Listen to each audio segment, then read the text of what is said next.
Credit Mastery, how to build, because we definitely want to build, improve, and leverage our credit like a pro. So what does that mean? So what is credit and why does it matter? Now, I am a victim. I'm always upfront and transparent. People who, I've been blessed to help for years. You guys may or may not know. I, at one time, not anymore, I at one time was a Dave Ramsey certified financial smart investor, basically, meaning that I was promoted by Dave Ramsey. If you go to Dave Ramsey's website, you want the financial advisor in Jacksonville. It's me and two other people that he recommended. Went through the Dave Ramsey course, met Dave Ramsey countless times. So for years, I was the person on the other side of the spectrum saying that you should do whatever you can to just get out of debt completely, because nothing against Dave Ramsey, but my thought process on debt, just to say the least, right? So probably about, I want to say four years ago, went to a financial, at that time I cleared through Charles Schwab, went to a financial conference, talked to other financial advisors who's helping their clients acquire property, even though we help with stocks, but acquire property using debt. And I was like, well, is debt really that bad?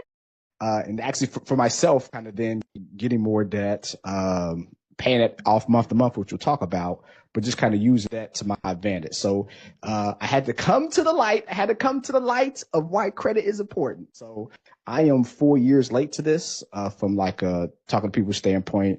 Definitely wish years ago I was not a Dave Ramsey smart investor, because I would have had clients in a better position, because we look at credit and debt in a negative way. And if it's used correctly, it actually can help you when it comes to purchasing things. It'll help you on your insurance, which people don't think about. It's a help as long as you don't kind of hurt yourself credit wise, which we'll talk about. But it is one of the most powerful financial tools if it's used correctly. Number one, it helps you get approved for loans and credit cards. So we all know, right? The least amount of debt we have or the better credit that we have, that helps us with getting loans and credit cards. But it's ways that we can use our credit on a month-to-month basis to pay bills, to have our FICO score grow even more, in which we'll talk about. Also improves you from getting housing, jobs. Believe it or not, if you fill out an application, they do a soft pull on your credit. Now, it's not supposed to be a determining factor on you getting a job, but employees, they actually run a soft credit pool. So if they do that, if it's you and somebody else, they can actually use that as a determining factor. They won't tell you that, but jobs actually do soft pools when it comes to hiring. And then also insurance. A lot of people don't know this either. Insurance companies also, they do soft pools on your credit. So that might be the difference of you having a higher premium if you have very, very bad credit. So yeah, it is a determining factor that people do not know about. And also allows you to leverage credit to build wealth. Any individual who builds wealth, and we all know, if we have a house, right? Unless we was blessed to pay for it cash, we all know by using credit and using debt allowed us to buy a house. And if you leverage it correctly, you're able to buy multiple houses. And from a tax standpoint, as you are purchasing these houses, you're able to get a lot of that back on your taxes. So people can use credit and leverage debt to acquire assets, but then also have a smaller tax liability each year, which we help our clients do. So that's why credit matters. So what is a FICO score and how is it calculated? So we hear about a FICO score. We kind of know what it is, but we want to kind of drill down how it's calculated and what are some things you can do to improve your FICO score. So your FICO score is basically like your financial report card, right? We all have kids or grandkids. My daughter, she's in 5th grade. She's 11. Time flies because she's not that little baby anymore. She's almost halfway through school, which is crazy. She's almost as tall as my daughter. As tall as my wife, Sarah, which is crazy to think about. She didn't get our short genes. She got our side of the family tall genes. But anyways, though, it is your financial report card. And it's broken down. So you have 35%, that's your payment history. That's actually most important, right? If we pay things on time, that helps. Another thing that helps that people do not know about is it also helps the multiple times you pay. So if you think about we having a credit card and we pay it off once a month, To boost your credit card and to boost your FICO score, a better way to do it is actually to pay something week by week. And I use myself as an example, right? If I have multiple credit cards, I kind of show you guys why. But if you have a credit card and let's say the balance is $1,000, you basically keep $1,000 a month on that credit card. Instead of paying that off on the due date so that you're not charged any interest or penalties, which we'll talk about, is actually best to pay it off week by week, right? So it's the same $1,000. And if you pay it before the due date, then the statement date, you're not being charged any interest. But if we pay it week by week, that $250, it does a few things. Number one, it lowers your utilization rate, which we'll talk about. But then also that's 4 payments that's paying down your credit card. By doing those 4 payments, instead of that one payment, that shows a more positive payment history than kind of paying it off at the end of the month. So we are using credit to our advantage because once we pay it off, our credit score goes up. It goes up quicker. So it allows us to buy things from a debt standpoint when we have it paid off. So lesson number 1, as I go back to the screen, I got to go back to the Zoom first. My bad, you guys. So lesson number 1, your payment history is important, but we want to make sure that we pay things off week by week. So if you have 3 credit cards, 5 credit cards, the more credit cards, the better, which we'll talk about. And I'm not saying put all your money on all these credit cards. So very important. Just because you have a credit card does not mean you need to use it. But the more credit cards that we have, even if we're doing $10 a month, I would say pay it on a week by week basis. Don't pay it once a month because it makes your FICO score better by paying things week to week compared to month to month. So that's 35% of your FICO score. So out of 100%, 35% is based on your payment history. Then the other 30%, the second is your utilization, right? How much you use versus your total limit. This is big, and this is why multiple credit cards is the way to go. So you hear individuals say, I just keep one credit card. I don't like to get many credit cards. Well, that is I'm not saying it's wrong, but it's a wrong idea when it comes to credit because the more credit cards that you have and the less that you put on those credit cards, that actually improves your FICO score. So if we have one credit card, and let's say we keep a $10,000 balance, so hopefully you're paying it off every single month, right? But we're paying it off. That's $10,000. Well, that doesn't look good compared to if we had 5 credit cards and we had a balance of $2,000 a piece. Because anything over 30% utilization is looked at as bad, meaning that if I have a $10,000 credit limit, anytime I have more than $3,000 on that credit card, even if I'm paying it off on time, your FICO score is negatively affected.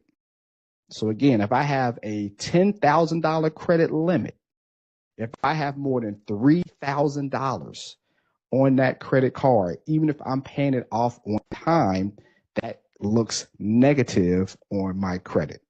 So to kind of circumvent that and to have the same amount of credit, have the same amount of balance, but to make your FICO score better, you want to shift. And I would say, again, using that example, having 5 credit cards instead of 1 credit card.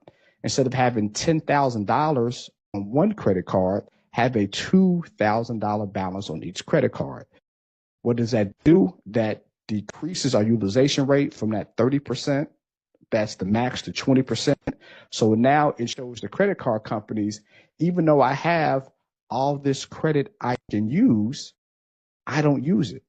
That makes you look good. They want to give you all the credit in the world, but they want you to use all the debt in the world. But you can show, even though I can do it, I am so much disciplined from a financial standpoint, I don't need to. And if we do the other thing I talked about, where we're paying it off on a week-by-week basis, this is boosting your FICO score up very, very quickly. So number 2, yes, utilization rate is 30% of what determines your FICO score. But as I said, if we do it correctly, and instead of having 1 credit card that has, like I said, a $10,000 balance. We spread that out between 5 credit cards per se. It keeps that rate down by under 20%. That helps our FICO score. Number 3, your credit age. And this makes up for 15% of your FICO score. So we hear a lot of times where we have a credit card and we're, done with it. We throw it away. We cancel it. Wouldn't recommend that going forward. I recommend any credit card that you have, never cancel it. Even if it's a $5 balance and you put money on it and take it off, that looks good because it shows a history. When something is canceled, FICO knows that, and the 3 companies, right, TransUnion, Experian, Equifax, they know that as well, but the history is it's no more. They see the history, but they don't see any activity after that. So if you have an old credit card, even if you're putting $5 on it and you're paying it off each month, that actually looks better than you actually canceling and closing the credit card. As I drink my water. Oh, my voice. Hold on, one more time. Core water. But yeah, so strongly recommend any credit cards that you guys have, you guys keep them. The oldest credit card I have, it's a Wells Fargo card. I used it back in 2006 when I got on one knee to my beautiful wife, Sarah, and asked her to marry me. So, definitely used credit at that time to buy her ring. Put a ring on it, in the words of Beyonce. But yeah, it was a Wells Fargo card. I think the ring was like $4,500.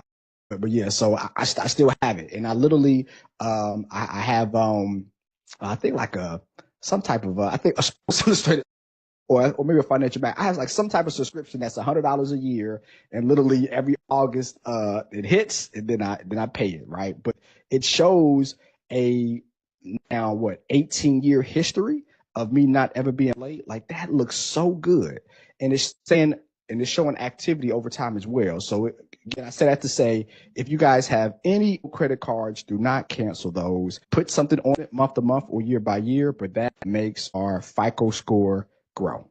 Number 10, our credit mix, right? Different types of credit.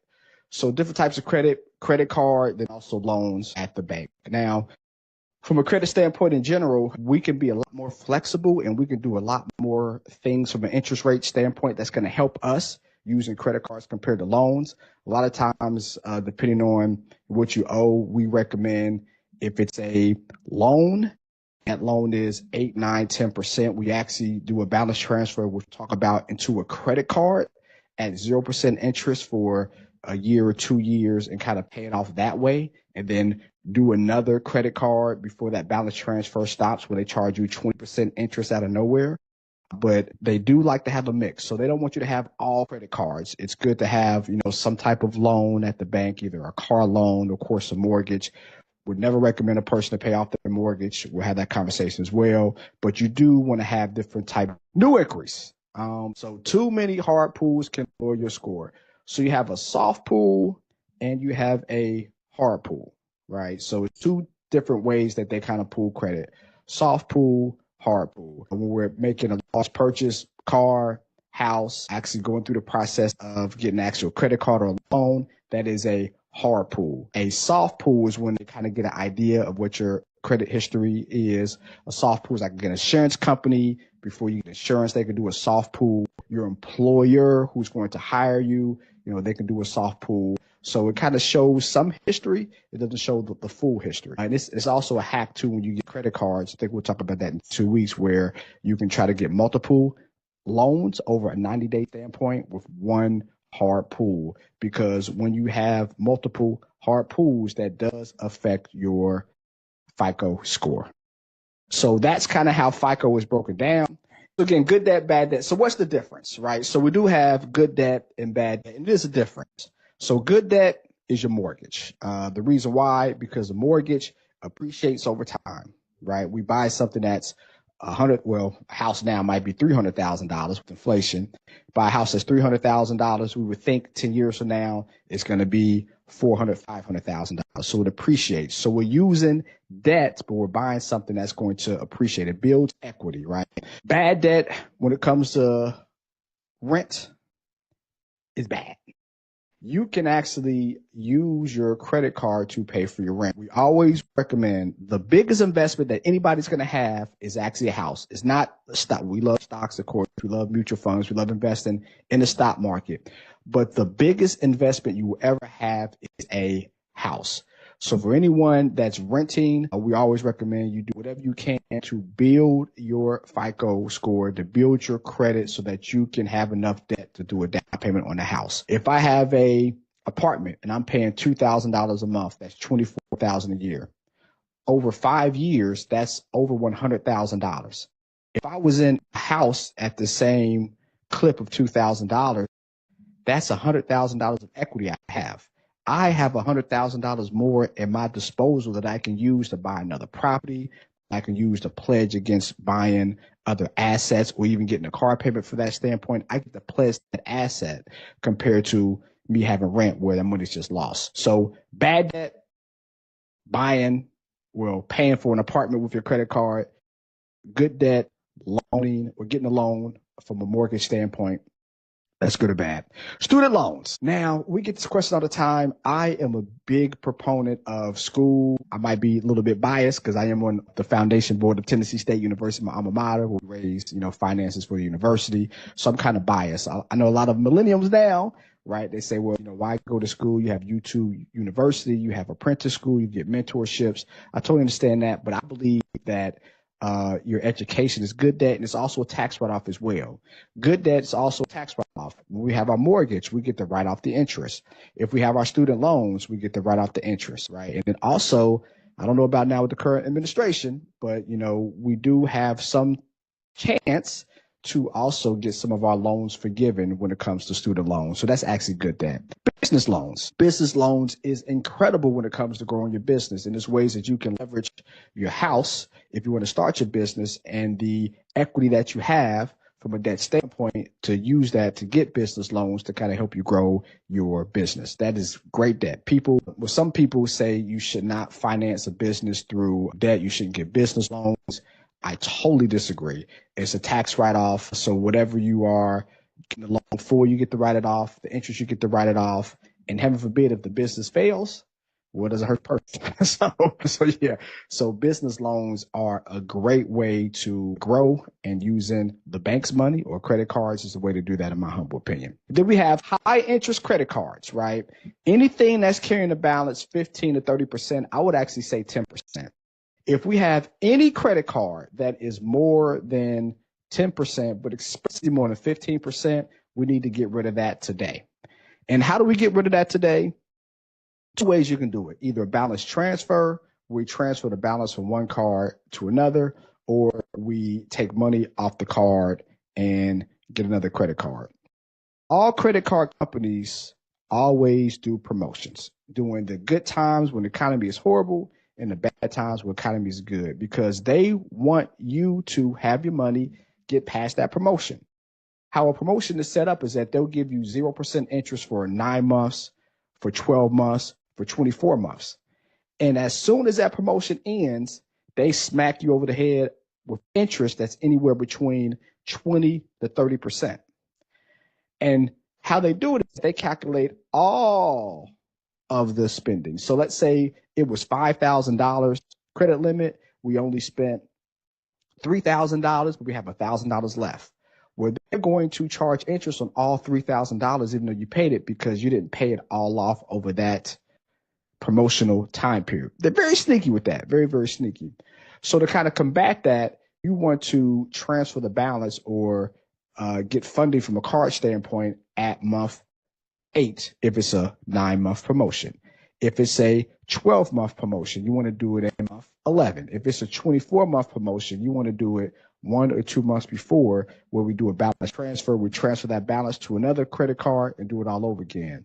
By doing that, that eliminates us being charged interest, right? So again, using $5,000 at 20%, that's $1,000 a year that they're charging us. So even though we only charge $5,000, it's going to cost us $6,000 to pay off something that only costs $5,000. So by doing that strategy where we're moving over the balance, it allows us to have more money in our pocket, get things paid off quicker, and increase our FICO score. Rent to own. I know these rent to own places, pop up all the time, but they're horrible. They're horrible because you're going to pay from an interest standpoint. Those are, in my opinion, predatory loans, right? Because they charge at least 25%.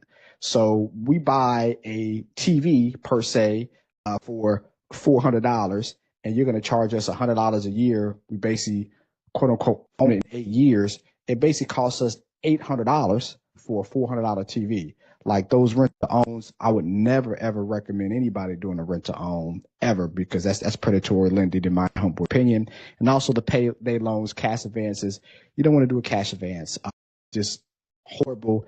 Definitely want to find a way to budget your bills throughout the month so that you don't have to need kind of that lump sum to kind of get you by.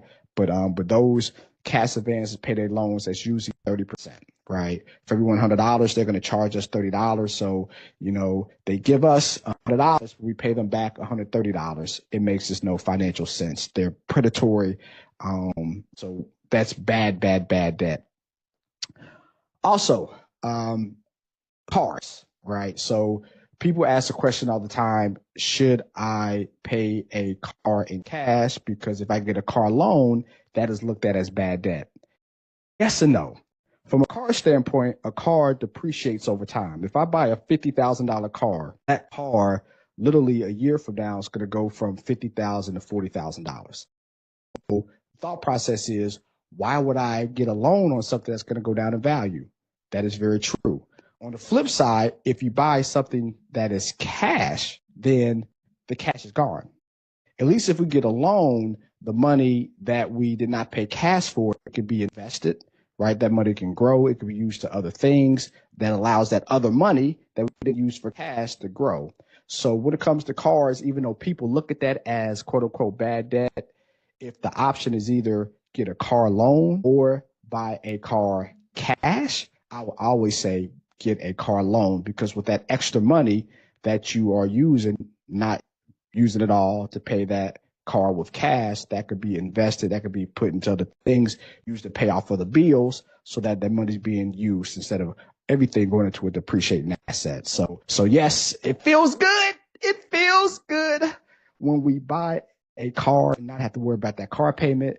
But from a financial standpoint, would always recommend a person getting a car loan compared to paying something off in cash. So what credit cards are you seeing that have an interest rate below 15%? Multiple credit cards. So all credit card companies always have a promotion. For this person, just put a yes be back. We can send you a list of credit cards, because people ask about credit cards all the time. So we have a list of current credit card companies that are running promotional specials. That's 0% interest anywhere between 9 months up to 2 years. So definitely, if you want us to send you that list, just send yes, and I'll make sure our staff sends that to you. But credit cards all the time, they are always doing promotions because they want you, like how credit cards work is that they want you to use them and continue to use them. So they're going to dibble and dabble a promotion for 9 months, for 15 months, for 2 years. And they hope that you only pay that minimum. So if it's $10,000 and out of $10,000, I only pay $5,000, that's great for them, because now they get to slap all that interest, right? So they made that money. It might take 2 years for them to make the money, but these big old banks that have billions of dollars, they're gonna be around for a long haul. For them, it's a long-term investment. Just like we talk about long-term investments. So yeah, they're gonna get 30% from you. It might take 2 years. That's still 15% a year. They win that one. Well, so yeah, so you all, if you have a good FICO score. Now, if your FICO score is not good, then that's a different story. But if you have a good FICO score, that's anything that's over 700 or above, you're always going to be approved for some type of credit card special where it's 9 months, 12 months, 15 months, up to 2 years, interest free. Just up to you to make sure before that period is over with, we either had the card paid off or we do a balance transfer and transfer the balance to another card so that we don't have to pay that interest. Yeah. So next, due date versus statement date. So very important, because individuals think this is the same and they get it confused, but your due date and your statement date is totally different when it comes to interest and penalties. Because with banks and credit card companies, they have two different things. They have penalties, late fees, right? And they also have interest that they charge. So your interest is not charged on the due date. So this is a fallacy. You get your penalties if you don't pay on the due date, but your actually interest starts on the start date. So we have start date, due date, and then the interest charge date, right? So the start date, the day your bill ends the cycle and your balance is reported to the credit bureaus. So as we talk about why it is important to pay things kind of week by week, paying things week by week, each time it's a payment on your activity, that's given to the credit bureau. And then your balance is given by the statement date, right? So again, yes, it doesn't matter if something gets paid off as long as it's a zero balance on the statement day. That looks good for the credit bureaus. But that hack that I talked about that increases your FICO score is paying something week by week. So now you're showing more payments, paying down the card and having a zero balance at the end of that statement date. That helps your FICO score the most. And it varies per card, and you definitely want to check your statement because every card company has different statement dates. And every card company, depending on the card, have different statement dates as well. It's not like Visa for all, 30 million of their credit cards have the same statement date. One has it on the 3rd, one has it on the 10th, one has it on the 15th, right? They do that on purpose. They do that to confuse people because, again, if we don't pay, they make the interest, right? So it'd be way easier for them to have it all on one day, but that's confusion. When it's confusion, they find a way to make more money. Then you have your due date. Your due date is the last day to make the minimum payment to avoid taxes. And this gets people in trouble because if they have a balance, they pay the minimum. But if you pay the minimum, so again, let's use $10,000, and let's say, unfortunately, our interest rate is, let's say 10%. So on $10,000, they're charging $800 a month. Well, if I pay the minimum, that's good. But they're still going to charge me $800 if I do not have the balance paid off. So it's very important if we have credit cards to pay off the full balance. Yes, you won't have a fee, so they won't charge you extra, but they are charging you to have that credit card if it's not paid off by that statement date. So we want to have the card completely paid off so we don't have to worry about those late fees. But for some reason, if you have a balance, then you need to have the minimum balance paid off before the due date or they're going to charge you fees. And yes, those fees are then reported to FICO, right? So that hurts your credit score. If we do not pay our minimum in time or we pay lower than our minimum, then of course that hurts. And it's usually 21 to 25 days after the statement date. And then the interest charge date, as I talked about, if you don't pay the full balance, the previous statement balance interest starts occurring, right? So they don't put it on the current balance today. It's based on the previous statement balance, meaning our previous statement balance may have been $10,000, but we may have paid $5,000 of it. So now we only owe $5,000. But since our previous statement balance said $10,000, we are paying interest payments, not on $5,000, on $10,000. So again, a way the credit card companies know everybody's spending habits. I mean, they do case studies after case studies to make the most money, right? That's why they do the promotions. That's why they have it structured like this, where every card has different due dates and statement dates. So they know what they're doing. So just be very, very careful. We want you to utilize debt. We want you guys to have credit, but we also want you guys to pay it off. But if we're paying it off week by week, we're not having these issues when it comes to penalties or interest. And it's immediately after the statement date. All right. So best strategies. So we're going to talk about some strategies on how to build our FICO score and also how to eliminate debt. But before we get started, let me see if we have any other questions. I got another direct question. Is business credit higher or lower interest than personal credit? That is a great question. So your business credit is tied just on your business, right? And the other reason, if anybody's a business owner, we recommend every single debt or loan that you do, try to get it through your business, because by law, as it stands, if something is through the business, they cannot go after your personal, right? So let's say we buy equipment. We cut grass. We have a lawnmower company, and we buy this new $20,000 lawnmower. And for some reason, we have to say bye to the business and we owe $10,000. Well, that $10,000 that gets settled with the credit card company, but they can't go after personal. They can only go after the business. So anybody in business, try very, very hard to get everything through business.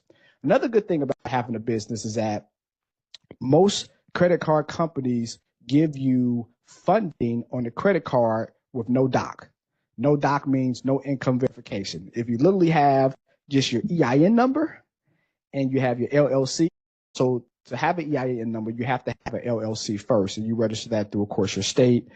With us, you go to somebiz.org, you do your LLC, and then you have your EIN number. A lot of credit card companies and banks will give you money because you have that established. A lot of people say they're in business, but they don't go through that process of doing the LLC or the EIN number. And the EIN number is basically your social security number for your business. So if I'm just starting a business, I don't have money because I'm just starting, literally by doing an LLC and also your EIN number for the different banks, you're going to get funding. Now, that funding might not be like hundreds of thousands of dollars, right? It might be $5,000. But if we go to, let's say, 5 different banks and we get approved for $5,000 at 5 different banks, that's $25,000. So now we have $25,000 to buy equipment, to run ads, to do whatever. So if we have a business, I hope I answered that question, but if you have a business, you never want to do your business as something personal, because with personal, they can go after everything. With business, they can only go after the business, not personal. So people who do real estate, hold on a second, very important. Anybody here that has rental property, strongly, and I talk about this all the time, so I might sound like a broken record. Anybody with a rental property, you also want to put that rental property in its own LLC. So even though you don't want to do business, you're not trying to do business, you got this rental property that's making you extra money, you still want to put that into an LLC to kind of protect your assets. So if something happens, they can't go after all your personal assets. They can only go after that property, not that property, your primary house, or any other asset that you have.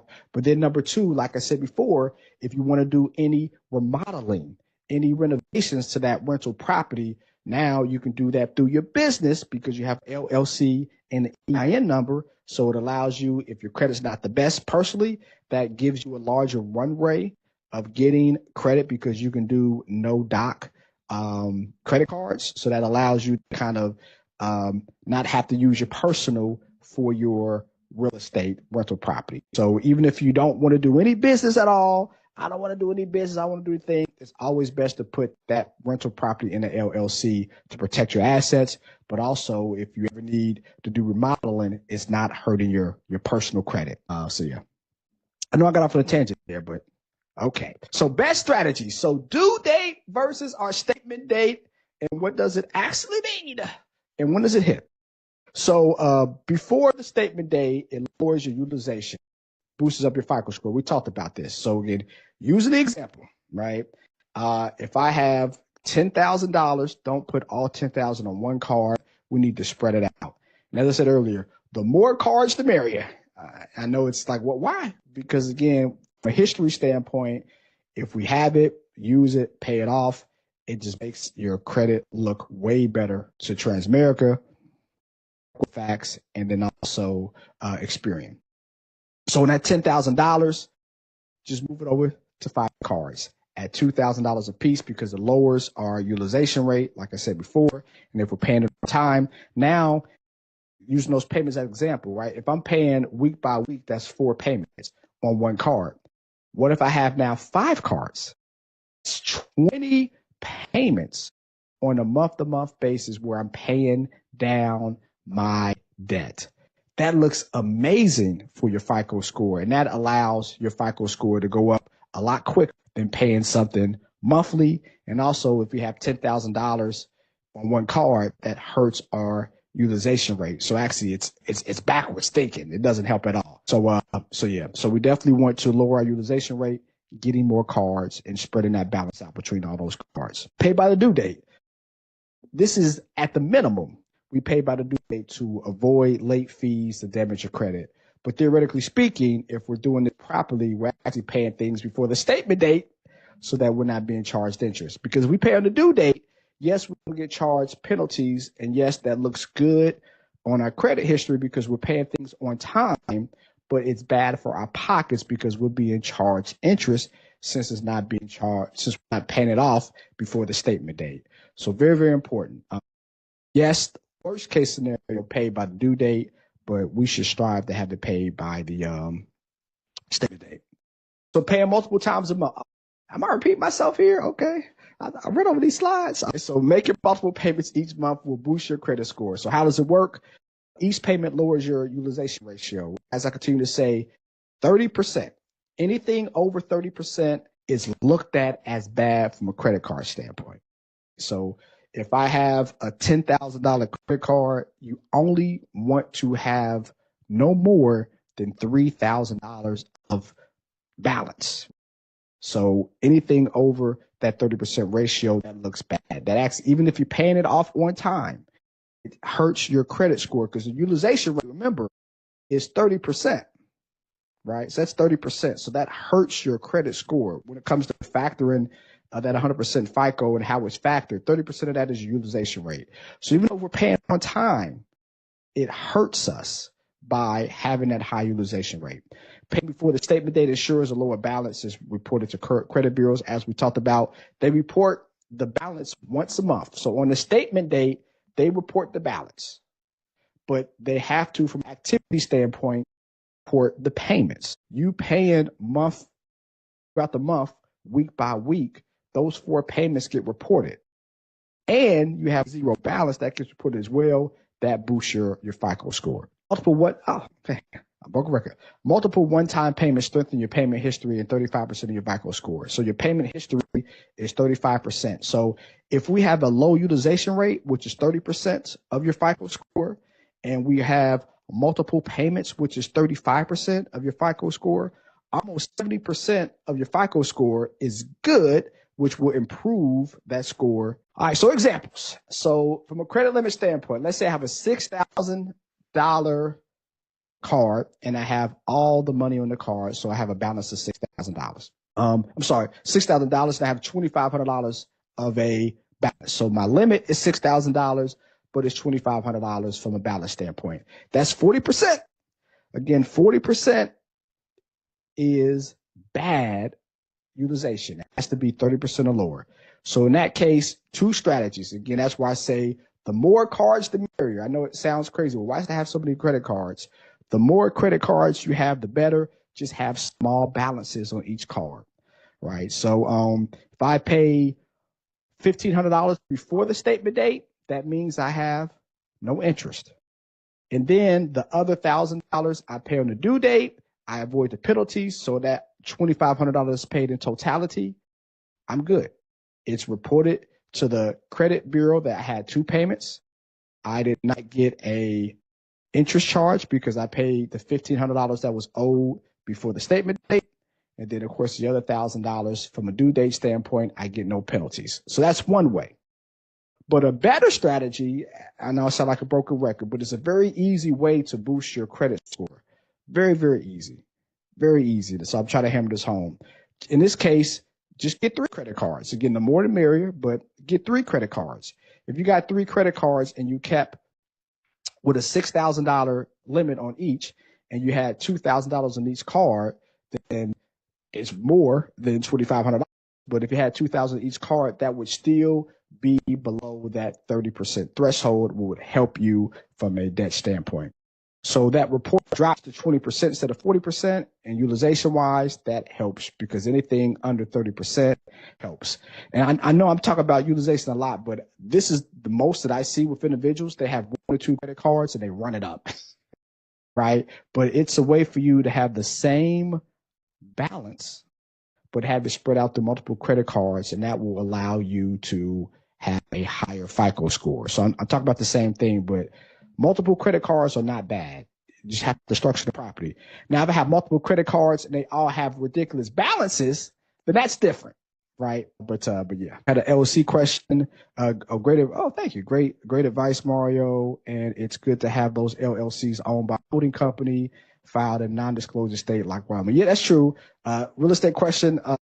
Yes, if you have LLCs, want to do a holding company that protects your assets, you did it in Wyoming. Also, Las Vegas, sorry, Nevada, not Las Vegas. Nevada is another company that gives you more protection with LLCs as well. But yes, that is a great statement. Another question. Each time you apply for a credit card, they will do a hard inquiry. So this will lower your credit score. So how can you do this? Yeah. I hate to do a cliffhanger like it's a trailer for a movie, but we're going to talk about how to do this on the next call, just from a time standpoint. I don't, that's like a 15-minute conversation, but it is a way. It is a way for you to basically do what you call vertical, not horizontal, but vertical. So with a 90-day time period, that's when the pools are reported, right? So if you do a pool on March 1st, you can then ask the same credit card company, or when it's reported, you can ask them to have ask for a higher balance. So let's say you get a credit limit of $5,000, right? Well, you over 90-day standpoint, you can ask them as many times as you want to increase that credit limit without having another pool. And then also you want to look at what other banks also use that credit agencies. Let's say it's TransUnion, right? And I'm just begging, I know off the top of my head, we'll talk about it in 2 weeks, but let's say TransUnion uses Wells Fargo and Citibank, and you get a Wells Fargo credit card. Well, you can then also go to Citibank and they'll do the same pool. But since it's in that 3-month time period, it doesn't count as two hard pools, it counts as one. Again, we'll talk about that in more detail, but great question though. And can a credit card pay another credit card? That is a good question. I do not believe that you can pay a credit card payment with another credit card. What you can do, you do a balance transfer where you transfer all the money from one card to another, or you can take money off the card, which we'll talk about in 2 weeks. If you have a balance, it's ways that you can basically take. So let's say you have a $10,000 credit limit and it's $4,000 on that card. You can, the other $6,000, you can pull cash off that card and use that cash to pay the other cards. Now, I don't recommend doing this as a way to pay bills, right? It's like if I'm in a bind and I don't want to pay interest on something, I do it and then, get another credit card to kind of help, or use cash in the bank. Talk to me if you're my client first. But I wouldn't recommend it as a strategy to pay your bills. But if you're in bind, it is a way you can do that. And I'll talk about that in more detail next month. Great questions. Okay. So another thing, as I drink my water, my voice is going. My voice. All right. So another thing people do is they use debit cards. Debit cards are, and again, I was the same person until I came to light when it comes to using credit effectively 4 years ago. As I said before, I was a Dave Ramsey SmartVestor, went to Dave Ramsey events. I met him, 4 or 5 times, got pictures with him. I put on my website. So not an anti-Dave Ramsey thing, but my thinking of how to use things was just completely wrong. Now, every single thing that I can do to put on, that I was going to do on a debit card, I put on a credit card. When we do a debit card, it does not help our FICO score at all, right? So if I put money in a debit card, it just leaves in my bank account. It's not helping my FICO score. It's not showing that I have a good payment history. It's not showing that I'm responsible with paying my bills. No, this money just leaves my card. Leaves my bank, right? Number 2, we do not get points back. So we get rewards, which we'll talk about in 2 weeks, but we actually get rewarded. Credit card companies give you cash back. They give you money. I haven't, between me and the family, we haven't paid for a vacation in 4 years because we do literally everything, business and personal. My wife's candle making and yoga business, everything we do is on a credit card. So we accumulate so many points, even though we're going to pay the money anyways with our debit card. We accumulated so many points that, we just have not had to pay for any travel or hotel because we accumulated so many points, which we'll talk about how to do that. So all your bills, all your basic bills, I would strongly recommend that we go through the process and we move all those basic bills from a credit card, from the debit card to the credit card. It's like, why should I get in debt when I'm paying my JEA bill? Or why should I get in debt when I'm paying my AT&T bill?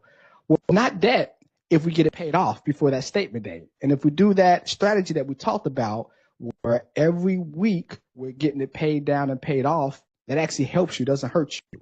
So your utilities, I do it with my business, with our office, with our rental properties that we have here in town, and also with our primary house. Our JEA bill, for those who live in Jacksonville, JEA bill on the credit card. And week by week, it's tied to my bank. So everything that's tied to that credit card is being paid out and paid off. Let's say it's $300 a month. Instead of $300 a month leaving my bank all at one time for my debit card, it is $75 every single week that leaves my bank that's paying my credit card. But since it's done throughout the month, I'm not being charged any interest, and it is helping me from a FICO standpoint. So JEA, any electricity bill, water bill, gas, we go pump that gas, don't do it through the debit card because the money's gone. Do it through the credit card. Takes a month, but the money's gone. And it's leaving the same bank account, right? If you pay it right then and there from the debit card, or you pay it from your credit card and you use your bank account to pay that credit card, it's the same bank account. It's the same cash. But doing it that way and leveraging credit this way allows you to have a higher FICO score so you can do more things from a debt standpoint. Your phone bill, insurance premiums, our health insurance I pay for my employees, that's all done on the credit card. Now, 4 years ago, it was done on my business debit card, but I saw the light. So literally, health care. Now, of course, if you have a mortgage, then it's escrow. That's a little bit different. But like, properties that's paid off and we have the insurance, pay with the credit card. So your health insurance, same way. It's going to get paid if you're doing it correctly, right? It's going to get paid by the bank anyways, but we're doing it over the month and paying those week-to-week payments. It helps your FICO score and you're not being charged the interest. Now, if we have a insurance premium and we put on the credit card and we won't pay it for 3 months, then that's different, right? That will hurt you because you now are paying the interest. So we have to treat the credit card as if it's a debit card. The debit card gets instantaneously taken out of our bank account. So if we don't have the money to pay it off within that month, we should not put it on the credit card. And this gets people in trouble from a debt standpoint. They don't have the money, but they charge it. We want you to treat your credit card just like it's a debit card.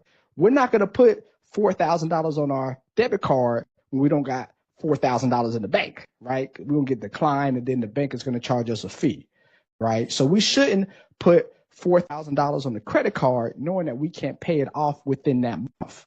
So we only put stuff on the credit card that we can pay, but our monthly bills that we're paying month to month, we should be late on those. So all that should be put on the credit card. So your auto insurance, put on the credit card. Again, if you don't have it in escrow, your homeowner's insurance, put on the credit card. Your health insurance, again, for the business, we put a health insurance on the credit card, pay it off throughout the month. Our life insurance, yes, you can have your life insurance on the credit card, right? If we are writing a life insurance check, that money's leaving the bank account immediately. But if we do it on the credit card, it's leaving immediately over the course of a month, but it's helping our FICO score by doing it that way. Streaming services, your subscriptions, yes, your tithes and offerings. We do our tithe and offerings automatically. We go to Impact, it's automatically done. But my tithe, I actually put on my credit card. I know it's like that. It's the added say, oh, it's an ATM outside.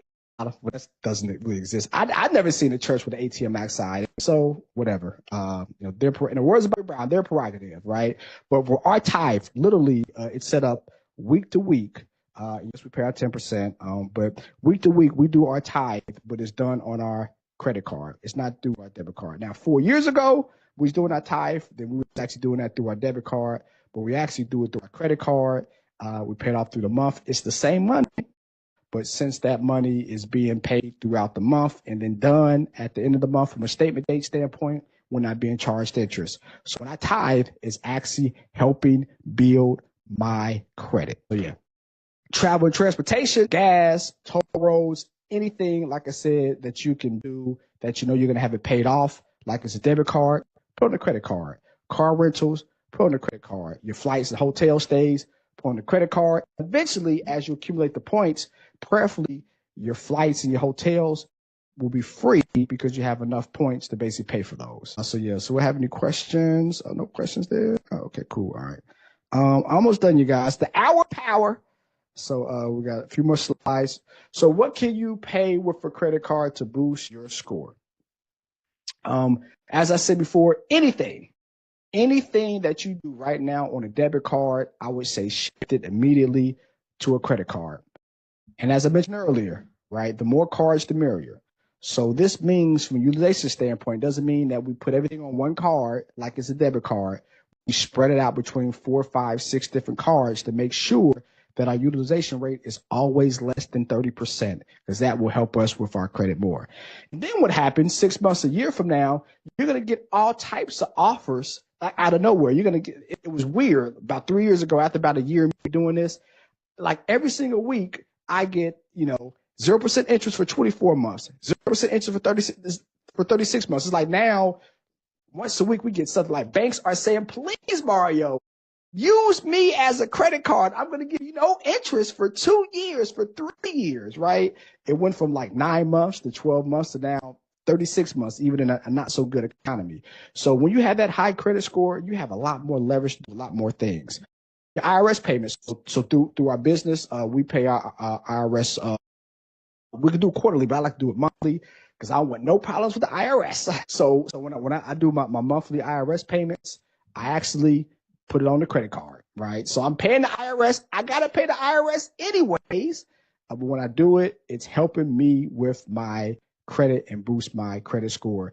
It's tax time for everybody now. So if you guys, you go directly to Gov to pay, right? So not like a third party, but you can pay directly with your credit card on the IRS website when you pay. So talk to your CPA about that, or your tax professional, or we can tell you. But if they're filing your taxes, they should definitely walk you through it. But yeah, anybody who owes this year, I would not recommend using upfront, using money out of your account, put on a credit card, and then pay it throughout the month so that you don't have the interest, you don't have the penalties of the due date, and it builds your credit. Facebook and Google ads, anybody that's a business owner, never recommend you using a business debit card to run Facebook ads or do any marketing for your business.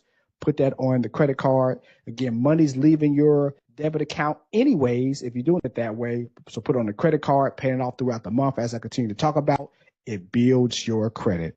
And then any business license permits, all the we manage well over $100 million of assets, so we have to register with the SEC every single year.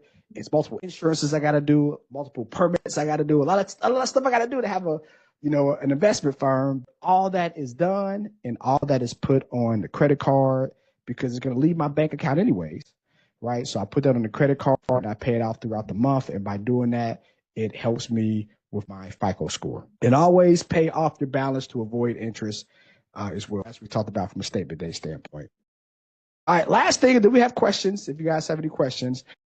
So credit just isn't about approval, right? It's not, do I get approved or not approved? It is ways that you can allow your credit to be beneficial for you. And again, using the strategy I'm talking about. Remember, 35% payment history, 30% utilization. We do those two things alone. Not if we got the longest credit history in the world. If we do those two things alone, we are well above getting our FICO score we want, right? We do one of those things, and the other things we don't do, like again, putting all our money on one card that I continue to talk about, you're really negatively affecting yourself. I'm paying all my bills on time. That's 35% good, but I got a high utilization rate. That's 30% bad. That's why my credit score is not growing. So it might be people today that are paying their payments on time, that are doing what they're supposed to do, not keeping the balance, but if they have everything on one card, they're not helping their credit score whatsoever. So it's very, very important to do both, have a low utilization rate and also have our payment histories on time. To pay before the statement date to lower your utilization rate and to boost your score. And then as I continue to say, pay each credit card weekly and focus on good debt. So I'm not saying, go to Target. Well, I know some people are not going to Target right now, but I'm not saying go to your favorite department store like Macy's and get a $5,000 card just to do it and kind of use the strategy. I'm not saying just put money on a credit card to do it, to spend extra money. No, I'm saying is all your bills that you have now. I'm not saying extra bills. No extra bills, you guys. All the bills we have now, if we structure them where they are now on a credit card, they're being paid off throughout the month. So there's no interest, no late fees, no penalties. that is going to help boost our credit. So again, just want to be clear. I'm not saying let's go and just get credit cards and spend money and kind of pay it down over time. No, just do the same thing that you're doing now. The same bills that you're paying, pay the same bills that you are right now, but just do it on a credit card, pay week by week throughout the month. If you do that, you're going to be amazed 3 months, 6 months, a year from now, how high your FICO score is. It'll allow you to do a lot more things from a debt standpoint, which we'll talk about next week. That's it for me. So I'm here to ask or answer any questions. What questions do we have for me? That's Monica, just call the office or email us, and then definitely we can set out our schedule, and then we can definitely set some time to kind of go over taxes. It is tax time, you guys, right? So as you guys know, I'm a certified financial planner, so we do tax strategies. I have a CPA, and I refer people to CPAs, but I always recommend a CPA does one thing, and he or she's job is to make sure that you are compliant with the IRS, that you're not getting audited, that you're not getting examined. So that's their job. Their job really is not to give you tax strategies throughout the year. So what we do, we actually look at all your finances, look at your debt, look at how we could use debt, look at your investments, of course, and see what things you can do to decrease your tax liability. And we kind of do that from an implementation standpoint throughout the year. Everybody, if you guys are paying taxes, should have gave me a call. I'm helping y'all anyways, right? So use me. So definitely, if you guys have any tax questions, might not be a lot we could do 2025. So when you do your taxes next year, you decrease your tax liability. What other questions about debts, about credit? Did I lose y'all? Okay, I'm sorry. Yeah. So what questions about debt, about credit? I got another DM. So what is the max amount that you recommend to put on a card? Well, that is a great question. It really depends. It all goes back to that utilization. So let's say we have a credit card that has $1,000 limit. We got an 850 FICO score. All the banks are giving us all the type of credit that we can get. It's $50,000. I would not recommend doing $50,000, even if you can, even if you could pay it off that month. Lord bless you if you could do that. But we always look at the utilization rate, right? Utilization rate just for not that card, but for all the cards. If I have, let's say, all my credit limits are 100,000, one's at 50,000, just because utilization rate on that 50,000 would be about $15,000, wouldn't recommend 15,000. We want to look at all our cards all together. If all our cards are together at 100,000, we want to keep it to that 20% that I talked about. So in that $50,000 card, it would be 20%, which would be in that case $10,000. And the other cards that you have, depending on what the credit limit is, we want to make sure we have 20% there.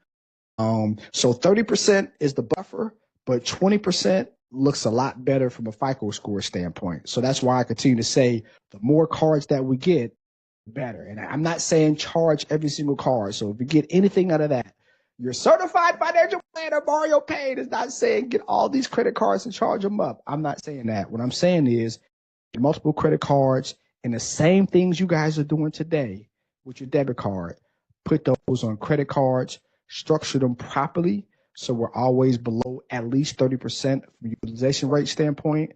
Doing that alone and paying them week by week and have it paid off before the statement date, you do that alone, 3 months from now, 6 months from now, you're going to see a nice increase in your FICO score. The average American's FICO score is 583. Now, of course, we have the have and have-nots, and different races have different ones. And financially, people that make X amount of dollars have a higher FICO score. But something that's looked good is 720. 720 or above looks good. That looks great is 800 to 850. Like, that's great. That's where all the offers come in from the different credit card companies, just giving you whatever you want that's interest free, right? So how can we make sure that we get there so that if we do want a credit card, we're not paying interest for a long time? If we do want to get a house, we get the least amount of interest that they'll charge. We can negotiate with different mortgage companies because we have other options. A lot of times if we get something, we go to one company, another company, one's a little bit higher, lower, we really can't negotiate. But we have that 800 credit score, that 780 credit score, that 840 credit score. You can do a lot more negotiation when it comes to in the house or getting a car, right? So if you do the same thing that you're doing now and just structure it differently, you are going to be in a lot better position when you actually need to use that from a car